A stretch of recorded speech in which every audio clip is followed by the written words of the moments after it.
আসসালামু আলাইকুম, কেমন আছেন সবাই? এটা হচ্ছে আমাদের ইউনিভার্সিটির ভেতরে খুবই পিছলা। তো এগুলো প্রথমে স্নো এক জায়গায় জমা করে তারপরে খোদাই করছে। এই জিনিসগুলো অসাধারণ দেখতে।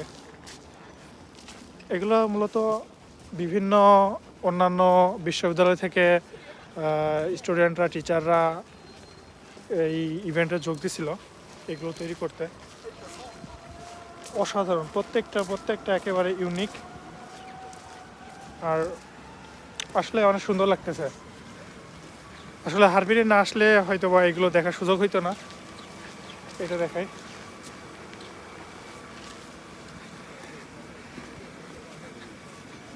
এরকম আরো অনেক বানাইছে এই পুরো রাস্তাটা দিয়ে পেছনের দিকে, আরো সামনের রাস্তাটা দিয়ে আমাদের ওই ডরমিটরির ওই দিক দিয়ে বানাইছে পুরোটা।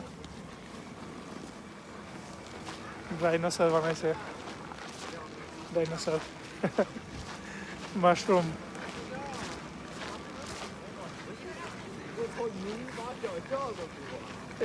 2026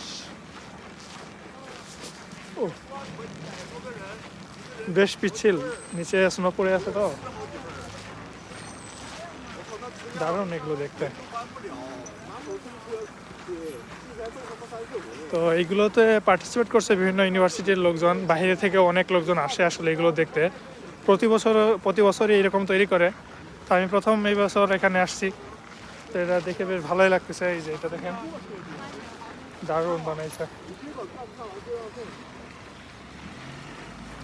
রাস্তাগুলো টাইস করার কারণে প্রচণ্ড পিচ্ছিল, খুবই সাবধানে হাঁটাচলা করতে হবে, তা নাহলে পড়লে হাত পা ভেঙে যাবে, মাজা ভেঙে যাওয়ার সম্ভাবনা আছে।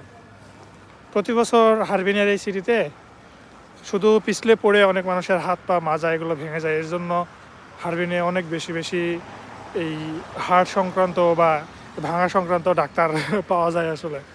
এটা দেখেন, এটা অনেক দারুণ হয়েছে। এটা হচ্ছে হুয়ানান নর্মাল ইউনিভার্সিটি থেকে যারা পার্টিসিপেট করছে তারা বানাইছে। এটা দারুণ একটা জিনিস। এই সাইডের রাস্তাটা দেখাই, ওই দিকটা আমাদের ডরমেটরি আছে ইন্টারন্যাশনাল স্টুডেন্টদের জন্য। এই পুরো রাস্তাটা ধরে একটা করে বানাইছে, দারুণ।